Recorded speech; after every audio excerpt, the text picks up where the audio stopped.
Ezra chapter 4, outside interference. When the enemies of Judah and Benjamin heard that the exiles were building a temple for the Lord, the God of Israel, Most High, they approached Zerubbabel and the heads of the ancestral houses and said to them, "Let us build with you, for we seek your God just as you do.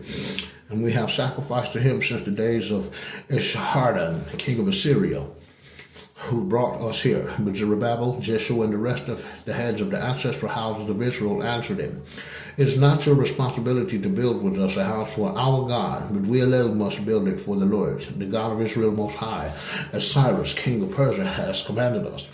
Thereupon the local inhabitants discouraged the people of Judah and frightened them off from building.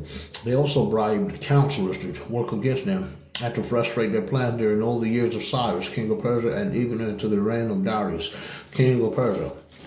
Later hostility. In the reign of Ahasuerus, at the beginning of his reign, they prepared a written accusation against the inhabitants of Judah and Jerusalem. Again, in the time of Artaxerxes, Tabil, and the rest of his fellow officials, in concert with Mithridates, wrote to Artaxerxes, king of Persia. The document was written in Aramaic and was accompanied by a translation. Then Rehum, the governor, and Shimshai, the scribe, wrote the following letter against Jerusalem to King Artaxerxes.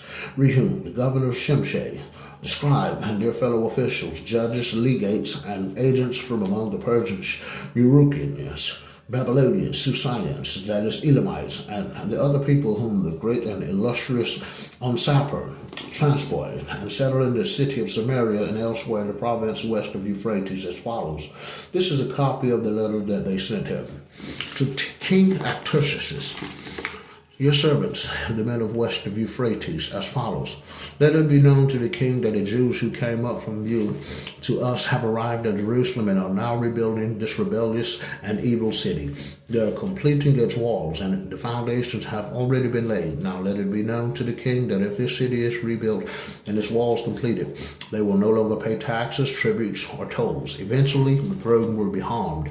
Now, since we eat the salt of the palace, and it is not fitting for us to look on while the king is being dishonored, we have sent this message to inform the king, so that an inquiry may be made in the historical records of your fathers. In the historical records, you will discover and verify that this is a rebellious city, harmful to kings and provinces. Its people have been acting seditiously there since ancient times. This is why this city was destroyed. We therefore inform the king that if this city is rebuilt and its walls completed again, you will thereupon not have a portion in the province west of Euphrates. The king sent this answer to Rehum, the governor, Shimshai, the scribe, and their fellow officials living in Samaria and elsewhere in the province west of Euphrates. Greetings. The communication which you sent us has been read in translation in my presence. When at my command inquiry was made, it was verified that from ancient times the city has risen up against kings, and that rebellion and sedition have been fostered there. Powerful kings once ruled in Jerusalem who controlled all west of Euphrates, and taxes, tributes, and tolls were paid to them. Give orders, therefore, to stop these men. This city may not be rebuilt until a further decree has been issued by me. Take care that you do not neglect this matter. Why should evil increase to harm the throne? As soon as a copy of King Artaxerxes' letter had been read before Rehum, the governor, Shimshai, the scribe, and their fellow officials, they immediately went to the Jews in Jerusalem and stopped their work by force of arms. As a result, work of the house of God in Jerusalem ceased.